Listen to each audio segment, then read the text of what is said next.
여러분은 언제나 의견이 확고한 편이신가요? 아니면 남의 의견에 쉽게 동조하는 편인가요? 사실 자신의 확고한 주관을 갖고 살아가는 사람은 그렇게 많지 않습니다. 대신에 많은 사람들이 스스로 판단하기보단 주변 사람들의 말에 흔들려 버리곤 하죠. 근데 남의 의견에만 맞춰 살아가는 건 자신의 인생에서 주인공으로서 살고 있다고 말할 수는 없겠죠. 남들의 의견에 좌지우지된다면 들러리로 살게 될 뿐입니다. 그래서 여러분은 여러분의 의견에 확신을 갖고 역으로 다른 사람한테 의견을 제시하면서 받아들일 수 있도록 만드는 그런 능력을 가질 필요가 있어요. 그렇게 되면 다른 사람들이 얘는 주인공의 자세를 갖췄구나 하면서 함부로 시시콜콜한 의견을 제시하지 않을 겁니다.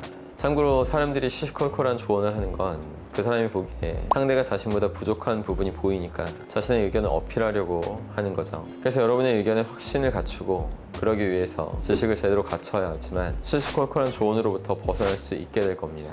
근데 제가 이렇게 얘기하면 그럼 누구의 말도 듣지 말고 독불장군처럼 하려는 얘기냐? 이렇게 생각할 수도 있겠죠. 그래서 두 가지 이야기를 바탕으로 추가적인 설명을 드려볼게요. 세종대왕이 집권하고 있을 때 토지 조세 제도에 문제가 많았다고 합니다. 얼핏 봐선 나름 합리적이게 농사가 잘 안 될 때는 세금을 적게 받고 농사가 잘 될 때는 더 많이 받는 식으로 운영되는 것처럼 보였는데 그 실상을 보니까 그 농사가 잘 됐는지 잘 안 됐는지를 판단하는 사람의 그 재량에 따라서 조작이 빈번하게 일어나고 있었던 거예요. 이런 불합리함을 참지 못했던 세종대왕은 토지 조세 제도를 개혁해서 공법을 실행하기로 하는데 당시 토지세가 나라의 근간이 되는 세금이었던 것만큼 제도의 변화를 반대하는 사람들이 아주 많았습니다. 근데 이때 세종대왕은 그 반대 의견을 무시하는 게 아니라 같이 토의하고 얘기를 나누면서 백성들에게 가장 좋은 제도가 뭘지를 고민했다고 해요. 그렇게 세종은 15년에 가까운 시간 동안 반대 의견을 수렴해서 제도를 만들어왔고 그 과정에서 공법에 부족함을 보완해서 공법 제도를 성공적으로 안착시킬 수 있었습니다.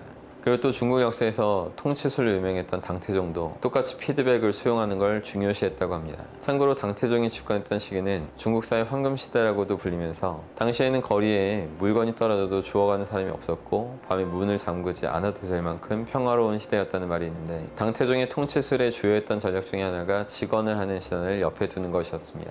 보통 신하들은 왕한테 꼴 발린 듯한 달콤한 말만 하는 경우가 많은데 당태종은 그런 신하가 아니라 자신에게 눈치 보지 않고 직언을 할 수 있는 그런 제대로 된 신하를 두기를 원했어요. 그래서 위징이라는 신하한테 그대는 내 곁에서 한시도 떨어지지 말고 계속 험담을 하라 이렇게 말할 정도로 편하게 조언을 할 수 있도록 했습니다. 그 명령대로 위징은 당태종의 집권 기간 동안 수없이 많은 직언을 올렸는데 어느 날 너무 적나라하고 깐깐한 직언 때문에 당태종이 위징을 끌어내서 참아라 이렇게 명령한 적도 있었다고 해요. 진짜로 죽이진 않았지만 그만큼 직설적이고 당태종의 부족한 점을 적나라하게 드러냈다는 겁니다. 근데 결과적으로는 당태종이 위증의 직언을 받아들여서 자신도 성장하고 나라도 잘 되게 하는데 큰 도움을 받을 수 있었던 거죠. 이런 식으로 타인의 조언을 받아들이는 게 일의 결과물을 좋게 하는 경우가 아주 많습니다. 근데 여기서 중요하게 따져봐야 하는 거는 세종대왕과 당태종이 수용한 의견들은 대부분 그 분야의 최고 전문가가 제시한 의견이라는 거예요. 그래서 여러분은 이제 제대로 된 지식을 갖추고 삶에 적용해서 증명한 사람들한테만 조언을 받아야겠다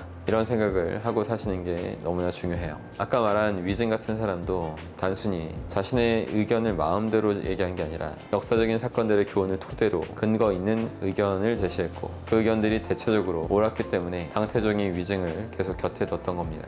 근데 보통 사람들은 너무 아무에게나 조언을 받는 경향이 있죠. 뭘 하겠다고 주변에 말하면 너나 할 거 없이 이렇게 해라 저렇게 해라 자신이 전문가이냐 그럴듯한 말을 합니다. 근데 그렇게 말한 사람들 중에 실제로 증명해낸 사람을 구별해내면 정말 소수만 극소수만 남거나 아니면 아예 존재하지 않을 수도 있어요. 그래서 그런 사람의 말대로 하면 당연히 잘못된 의사결정을 할 가능성만 높아지겠죠. 만약 잘못했다 할지라도 그 사람들은 전혀 책임질 능력도 없고 책임져 주려고 하지도 않을 거예요. 따지러 가면 내가 그랬었냐? 이런 말만 분명히 되풀이할 겁니다. 그래서 애초에 이런 사람들의 조언은 피하는 게 상책인데 그러려면 우선 여러분부터가 자신의 정체성이 제대로 갖춰져야 되고 자신이 하고 싶은 일에 대해서 명확하게 정립을 해두는 것이 중요합니다. 이런 것들을 갖추지 못하면 결국에 평범한 사람들의 의견에 계속 휘둘리면서 살 수밖에 없어요. 제가 두 가지 질문을 남겨드릴게요. 나에게 가장 중요한 가치관은 무엇인가?